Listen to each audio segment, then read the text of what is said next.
Hey everybody, it's Tim over from the Bulwark. I'm here with my buddy Pablo Torre of Pablo Torre Finds Out, the only millennial doing more content than me out there right now. I mean, dude, it's like where do you find the time? How many hours are in your day, Pablo Torre? All you got to do, the key to making more content as an elder millennial is to ignore your daughter.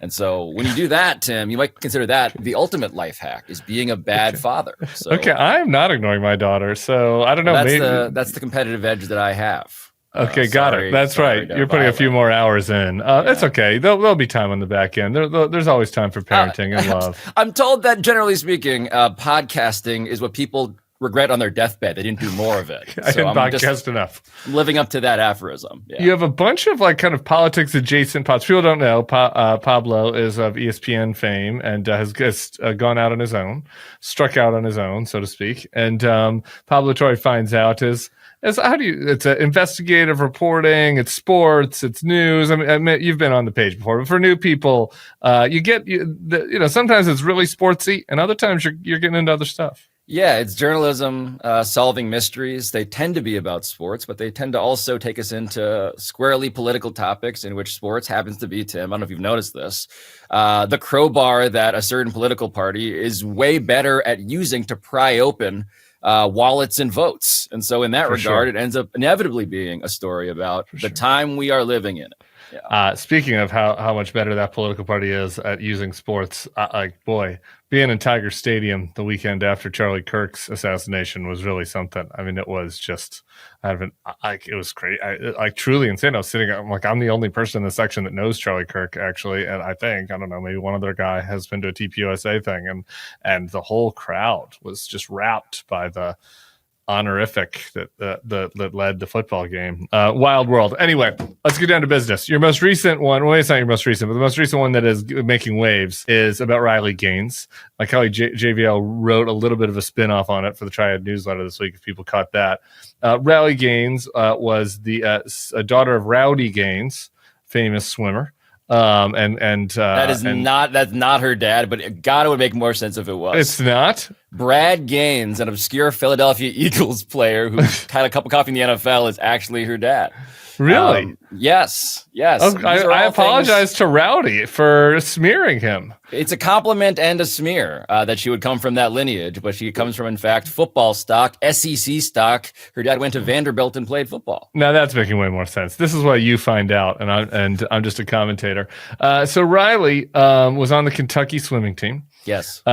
She was defeated by Leah Thomas, the trans swimmer at Penn. Well, in its swim meet. I got to stop you there, Tim, because if Leah Thomas never existed, Riley Gaines would have had the exact same finish, which is 5th place. They tied and down to the 10th of a second. It's kind of like the origin story of this whole thing is they tied for 5th place. Well, she would have had 5th alone. So she would have had the honor of not having to share the 5th placed college swimming title with Leah Thomas.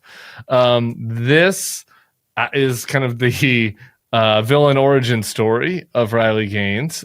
She gets out. She's so outraged that this happened that she becomes a vocal spokesperson against having trans women competing in women's sports. I have some kind of complicated views on that. We'll get to that in a second. But the interesting thing is that this becomes her reason for existing. Her raison d'etre, her life's work. I've seen her speak at a lot of right-wing events.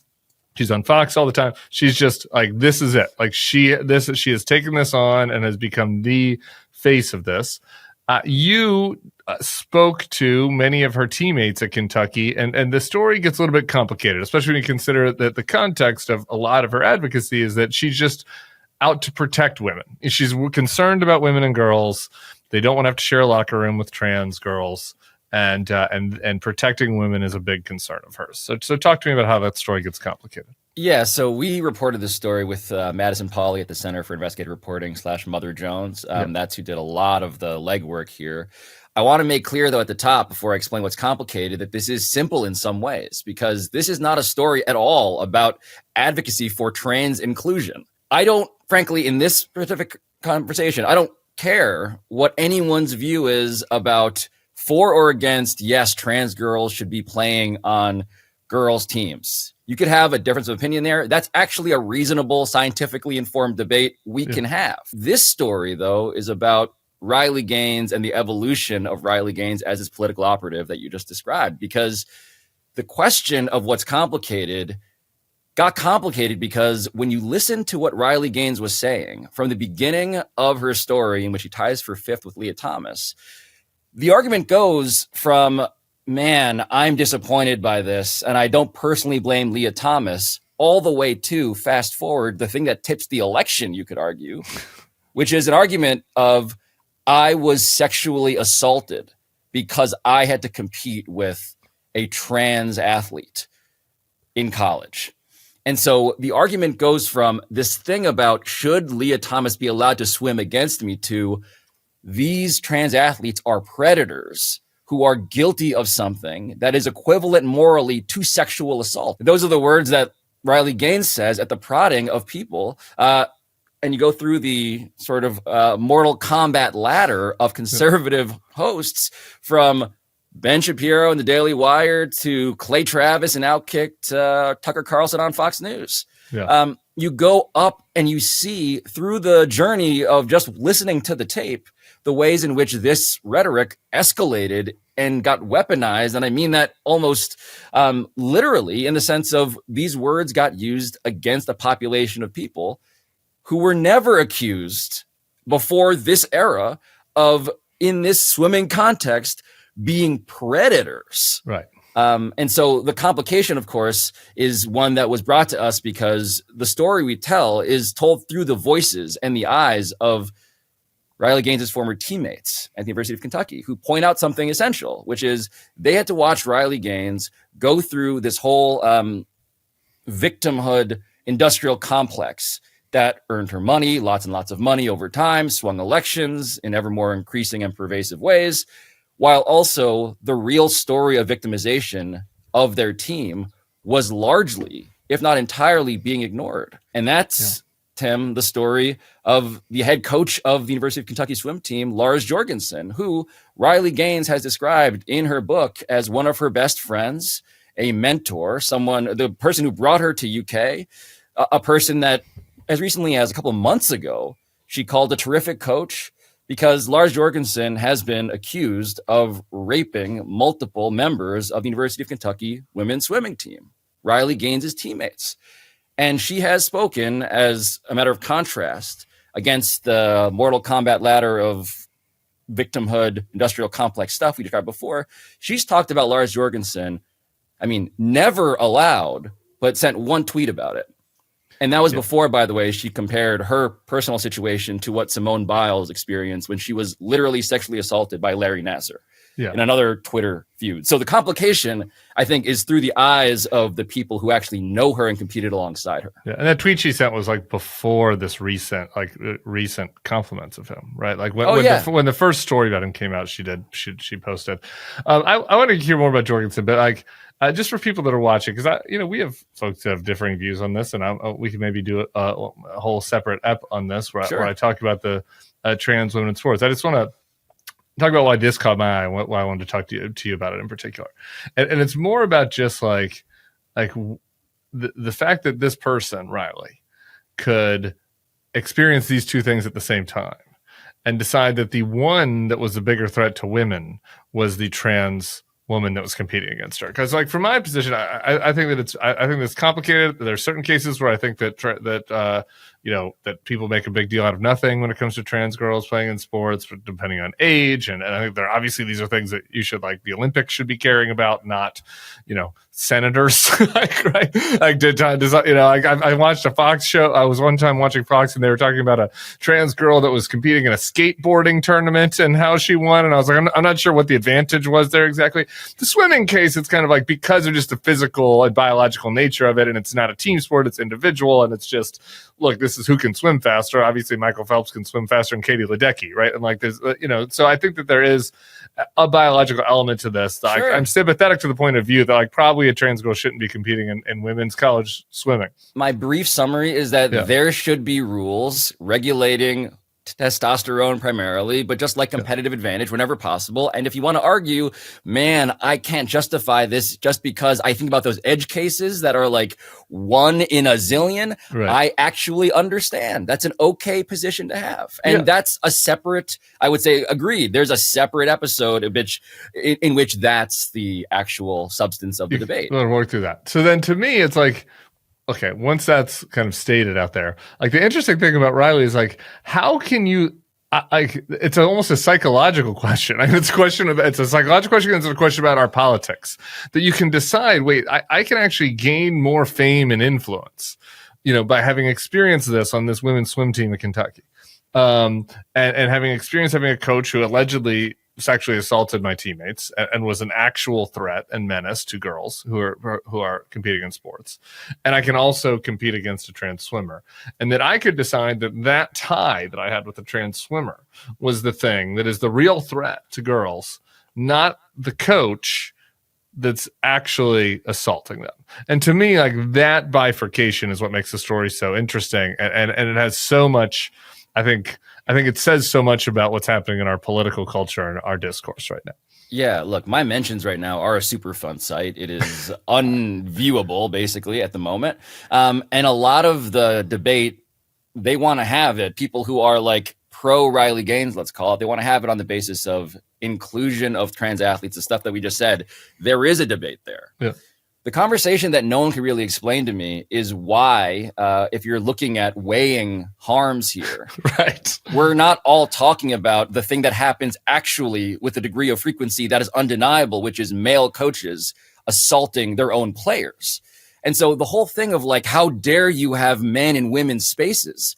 I'm like, okay, let's have the conversation, but just understand that the history from Larry Nassar to allegedly Lars Jorgensen on down the line is full of actual case studies of harm that no one seems to care about. And so, Tim, this is where like the overlap happens. The trans issue, because there are so few trans athletes that exist, it has been a political win in search of victims. Right. And Riley Gaines, as much as she is central casting in terms of who you'd want to see on a stage at CPAC, she is also someone who, from Leah Thomas's perspective, as per her own quotes, in the days after she tied with Leah Thomas, there was no actual harm along the lines of predation and assault that happened. But over time, as money is going into her bank account, and we follow the money, by the way, throughout the story through tax forms in terms of her leadership center and who's funding that, and the DeVosses, by the way, Betsy DeVos is putting 6 figures into Riley Gaines' pocket, and she's getting paid $25K a speech, and all this stuff is happening.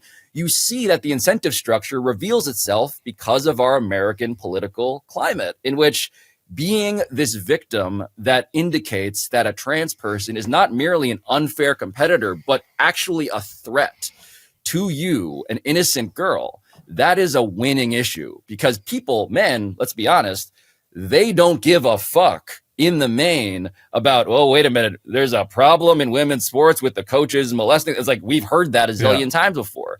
The trans athlete, though, I think psychosexually, frankly, activates something in a voter that's just different, and they've realized it, and they're running that play as much as possible. God, that's so strange though, because everybody like knows somebody who's had experience with like a woman in their life, that has had some kind of, unwanted sexual advance against them.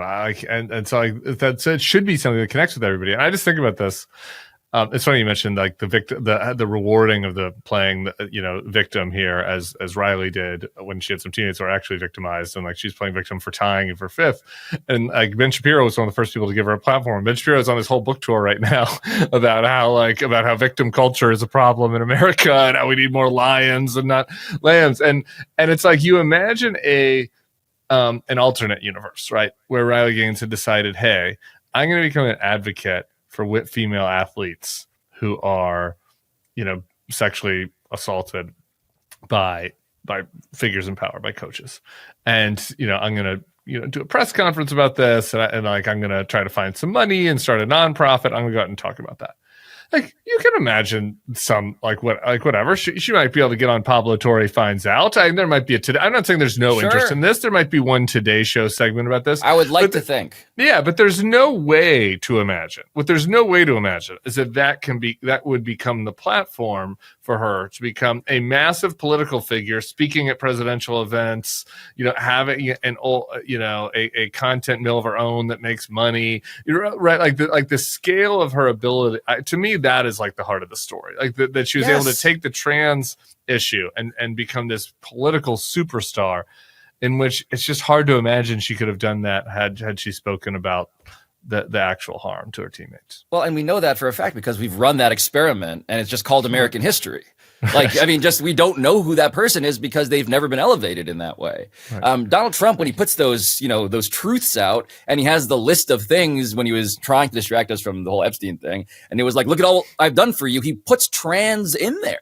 Yeah, right. And that's not because it's a personal passion project. It's because I think it just works. And I do want to just acknowledge, politically speaking, it works. I get it. I get why you run the play. The question is, of course, and I mean this in all sorts of ways, financially and just from a human rights perspective, at what cost? Who pays that price? And in some cases, it's the dark money flowing into Riley Gaines's pockets. In other cases, it's truly a vulnerable population that is already at risk, by the way, of suicide at a rate of almost 1 in 3 attempted, right? Which is just crazy. And I just want to acknowledge that just because it's also statistically a thing to consider.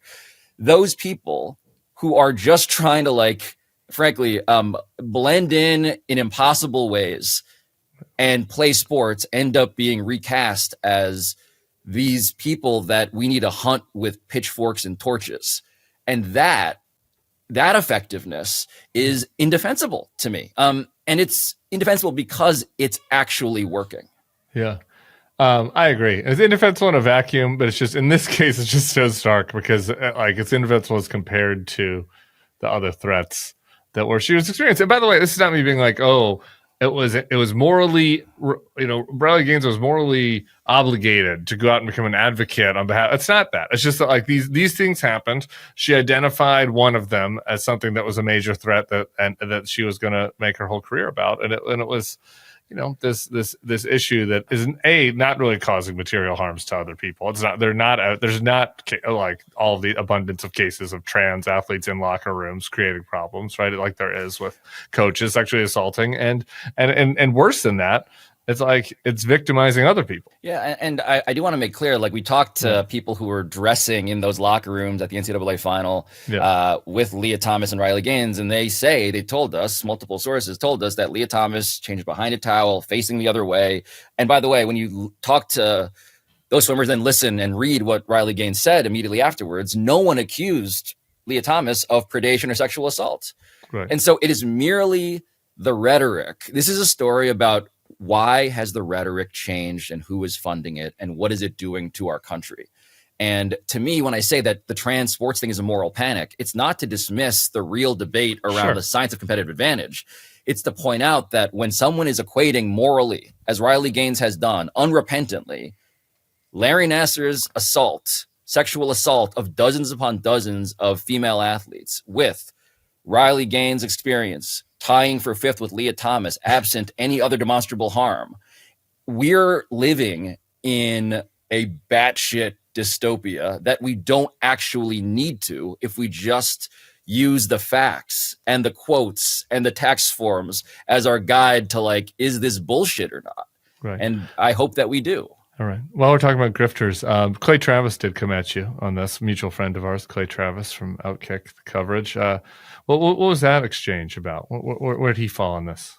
Everything that Clay has demanded of me falls along the lines of debate me on should men compete in women's sports. But the other stuff that we've just spent now 20 minutes almost talking about, there is nothing to say about that, which I think is the entire also point that I want to make, which is it's very easy to win votes when you're creating this boogeyman. It's a lot harder when you have to assess the facts. And I'll just point this out. When you see the timeline in the Mortal Kombat totem pole, Clay is on there and he prods Riley Gaines on tape, which we play in the episode, to sharpen the rhetoric. You can almost hear him coaching the rhetoric out of her, like guiding politically this whole conversation to a more winning place. Right. And I think people should know better. Clay should know better. Listeners should know better. Clay does we should know better. Clay does know better, which is why I pick on him. Okay. You've had a couple other episodes lately that overlap with the political, as mentioned. Phil Mickelson, who I just want to say, all I can judge him on is being a 12-year-old that went to the local golf tournament in Denver, and which golfers were nice to me, and when I wanted to get signatures, and which ones were mean. And Phil was nice. Phil's nice. He waited around. He likes attention, all that. So I don't know what happened, but Phil has gone full MAGA now. Phil is like off and full Saudi, right? He's not even really full MAGA's Make America Great Again. Phil has gone full Mizga, I guess. And he's off his rocker. So you've done that. People might like that one. And also you're being sued by Bill Belichick's girlfriend. So if you want to just give us the elevator pitch for both of those episodes before we lose you. Yeah. So Phil Mickelson is a guy who has, I think, we're talking about gambling in sports a lot recently. No one has gambled more on pro sports while being a pro athlete than Phil Mickelson. Is that based or not based? I don't know where we're at on that. I think it is based to the point of, it feels like you're freebasing a drug, frankly, that is afflicting a lot of American men these days. Yeah, okay. Fair. And I say that to say that his involvement with naturally a literal oil rig off the coast of Santa Barbara that he has been taunting Gavin Newsom about. Yeah. There's a 14-inch cock tweet about Trump, and there's a lot in that story, but he's basically in a group chat with a bunch of bros. He was giving Trump this is, if you're in the business world, you know about multiples. If you have a company and you have a certain revenue, sometimes someone's investing in you, they want to give you like a 5x multiple, or I think on Trump's cock, he was giving him like a 7x multiple, which is something that you want to do if you want to make Trump happy. And the point being there that enormous inflated cock was to be waved in front of the face of Gavin Newsom such that the regulations would subside and that company, Sable Offshore, would become a real winner. Another gambling play that would potentially pay off for Phil Mickelson. The investigation on whether it will, I would just say humbly, continues, but doesn't look great. Okay. But Phil, as political and economic actor, is its own politics, sports nightmare. The other one, which I am dealing with as of today, we're talking on Sunday, and Jordan Hudson, Bill Belichick's idea mill / muse / momager / girlfriend / business partner / everything. More jobs than Marco Rubio.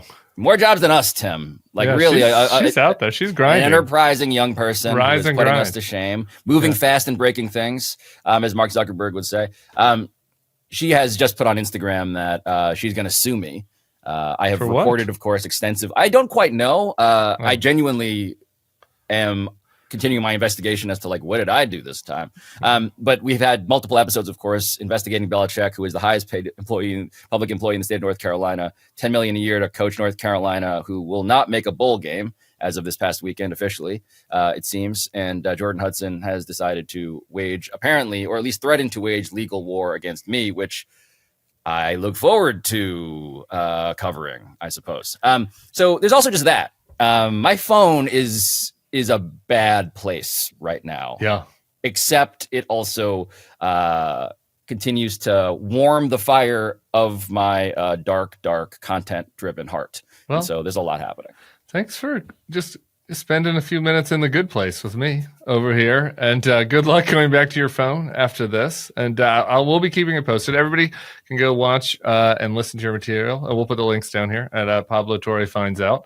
And it sounds like we'll have more to talk about soon. All right, brother? As long as I get, get 5 minutes with my daughter in the next 30 days, I think I'll go parent. I'll be back. Go parent right now. Leave that phone right there and go parent right now. There's got to be some sports on.